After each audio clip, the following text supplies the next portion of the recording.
Noida international ইউনিভার্সিটির একটা programme ছিল ক্যারিয়ারমুখী শিক্ষা, সেই হিসেবে কিছু কোর্স এ নিয়ে আলোচনা। আমি যেহেতু যোগাতে ইন্টারেস্টেড, তাই আমি গিয়েছিলাম এবং একজন টিচার হিসেবে আমি ডাকও পেয়েছিলাম।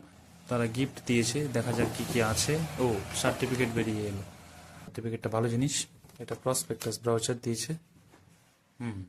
প্লাস ইউনিভার্সিটি জিনিস রয়েছে, কি দিয়েছে দেখি। আচ্ছা, একটা ফলক দিয়েছে, এর মধ্যেও নয়ডা ইন্টারন্যাশনাল ইউনিভার্সিটি লোগো দেওয়া আছে। বাহ, এ তো মেঘ না চাইতেই জল। একটা পাওয়ার ব্যাংক দিয়েছে, এটা তো খুব কাজের জিনিস। আমি কয়েকদিন আগে কিনবো কিনবো ভাবছিলাম, তার আগে পেয়ে গেলাম। এটা বেশ ভালো লাগলো। এই ক্যাবেলও দিয়েছে, এটা বোধহয় চাবির রিং। আর এটা, ও, এটা বিজনেস কার্ড রাখার জিনিস। মোবাইল ফোনটাও সম্ভবত এটাতে আটকে রাখা যাবে। এটাতে আমি আমার জোগাড় কার্ডগুলো রাখবো। লোগোটা বেশ সুন্দর, এর মধ্যে ফোনটা রাখা যাবে। জিনিসটা আপনাদের সাথে শেয়ার করলাম। Thanks for watching.